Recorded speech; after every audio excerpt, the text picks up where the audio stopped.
Hey boys and girls, Miss Lacey here. Welcome to week 4 of July already. I can't even believe it. We have been talking since June about faith. Faith is believing in what you can't see because of what you can see. We see things that God does in our lives and other people's lives every single day. That's how we know that He exists. Even though we can't see Him with our eyes, we know we have the faith to believe that He exists because of all the amazing things He's done. I hope you enjoyed today's lesson, and I will see you next time. Bye.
See farther than mine.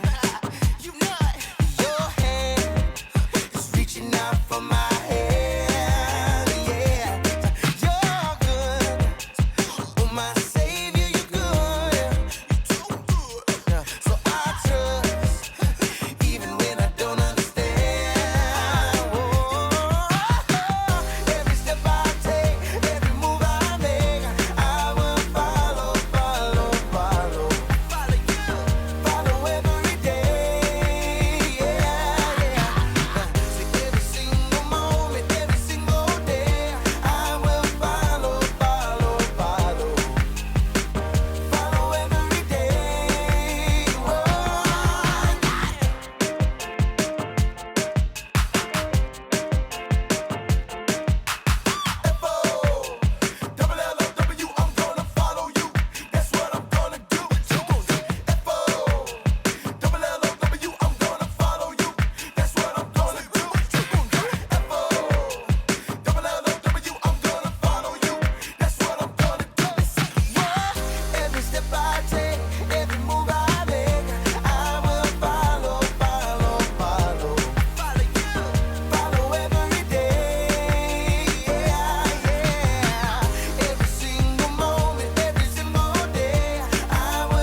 Welcome to Story Lab.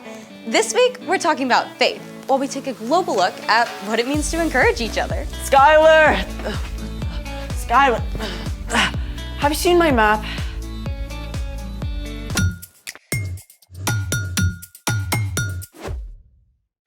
Hey, I'm Skylar. And I'm Sebastian. We're talking about faith. Which is trusting what you can't see because what you can see. I know something awesome that you can see. What's that? Your family and friends around you on Sunday morning or wherever and whenever you do church. What am I supposed to trust because of that? That church is way bigger than where you happen to meet. In fact, church shows up in all kinds of ways across the entire globe. Have you ever visited a different church in another country? Actually, I have. I visited the Notre Dame in Paris, but I also know someone who grew up in a different place. Venezuela. Hold on. Venezuela, top of South America. So, who's your Venezuelan friend? His name is Italo, and we get to talk to him right now. Way cool. Hi, Italo. Thanks so much for talking with us. Hey guys, thank you for having me. So, you've been part of or visited churches in a lot of different places, right? Yeah, that's right. Well, first I grew up in Venezuela, where I served on the kids and student side. That church grew for nearly 5,000 people while I was there. Then I moved to Costa Rica to work there with a smaller church. And then I have been thankful to be on training with other different churches in Mexico, Puerto Rico, Panama too. Hold it. Let's see all of those on a map. Wow. What were some of these different churches like? Well, in Costa Rica, I did a missionary training and I visited churches in the jungle to help with the construction there. Some of them, they were really remote. They didn't have running water, electricity at all time. It was different. Wow, that's really hard. Yeah, it's a little bit hard for them, but even the people in the villages, they don't have anything. They're really joyful. They see them to worship God is like nothing I have seen in other place. The people there were completely committed to loving God and to serve others. What are some of the ways you've seen God work in the churches you visited? Yeah, one thing I love is that a lot of these churches really value the personal relationship. When you're going to these churches, even if they are small or bigger, the people know your name. You feel when you go to a church, you are part of a family. And after church, the people just hang out, they share a meal. It's not just come here, sit down, and that's it. So it's just great. So great. What are some of the ways you've seen Jesus followers encourage each other?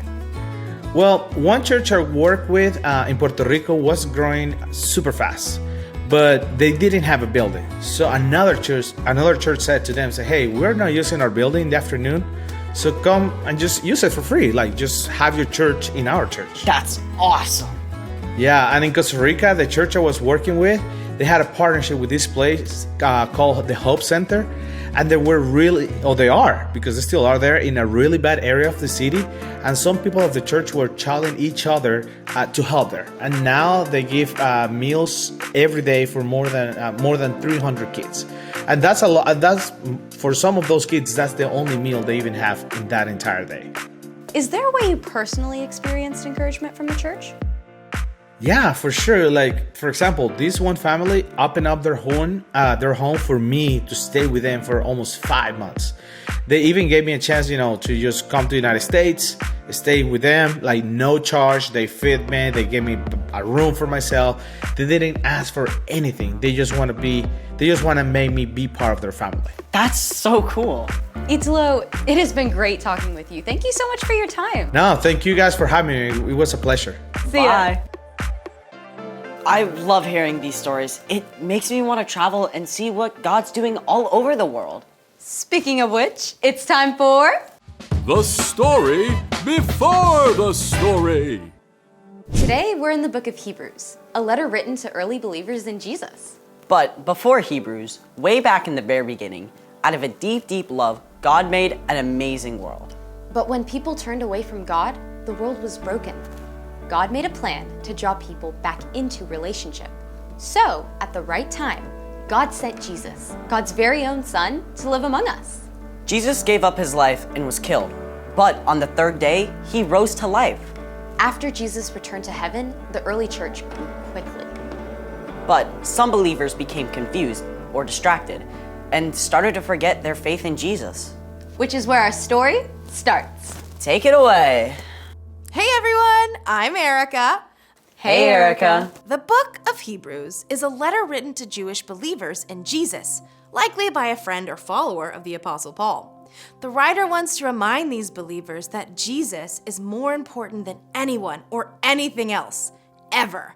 He challenges them to hold on to their faith in Jesus and to encourage others in the church to do the same. Chapter 10 says this: Let us hold firmly to the hope we claim to have. The God who promised is faithful. Our hope is in Jesus, who made a way for us to live forever with God. But like the Hebrew believers, it is so easy to get distracted from that hope.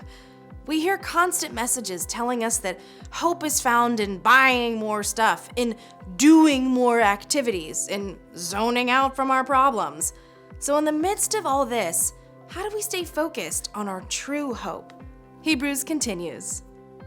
Let us consider how we can stir up one another to love Let us help one another to do good works. One way to hold on to our hope in Jesus is by acting on it. We can encourage each other to show God's love to the world around us. Rather than just telling our friends to do good things, we can encourage them by living it out ourselves.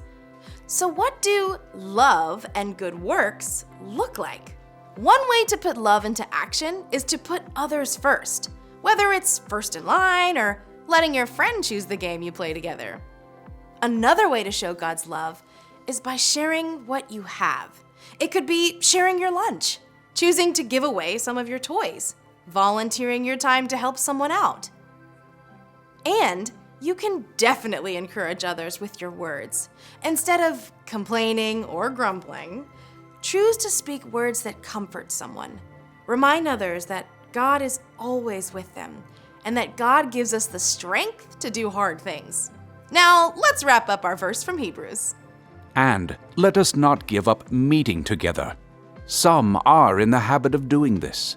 Instead, let us encourage one another with words of hope. Let us do this even more as you see Christ's return approaching.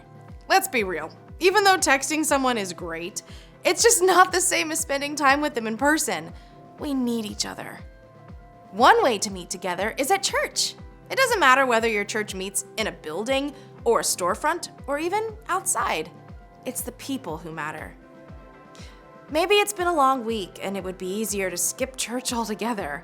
You can tell your grown-ups you'd really like a chance to hang out with your friends at church. Another way to meet up together is to spend time with your small group or class, even outside of church. If you've got a game or a performance, you can invite your small group leader and friends from church, or go to their events to cheer them on. And you can meet together just by hanging out with friends who love Jesus. Let's see those verses again. Let us hold firmly to the hope we claim to have. The God who promised is faithful. Let us consider how we can stir up one another to love. Let us help one another to do good works. And let us not give up meeting together. Some are in the habit of doing this. Instead, let us encourage one another with words of hope. Let us do this even more as you see Christ's return approaching. At the end of time, Jesus will return, and God will make right everything that's wrong. Only God knows when that will be. But in the meantime, we have an amazing opportunity to encourage each other to stay strong in our faith in Jesus and to show God's love to the world. The end. So, church isn't just for learning stuff about God. It's also about the people we meet and helping each other be strong. Exactly, because our faith is stronger together. So, what's our part in the story? Sometimes it's tempting to be a loner. You don't feel like you fit in, even at church. Or you've got sports on Sunday and it's hard to keep up with your church friends. Or it seems like none of your close friends care about following Jesus. Don't give up. Ask God to help you find at least a few friends who love Jesus and can encourage you. And if you feel like you're an outsider at your church, you're probably not the only one. See what happens if you start up a conversation with someone new in your small group. Or invite kids from your church to your birthday party. No matter what, you can choose to live out God's love. And encourage those around you to do the same. I think you got it. See you next time. Bye, Erica. So here's the thing. Our faith is stronger together. Hey, what just happened? I think the power's out. I got an idea. I've got another idea. That's amazing. Thanks for joining us in the Story Lab. See you next time. Well, I think we need more candles.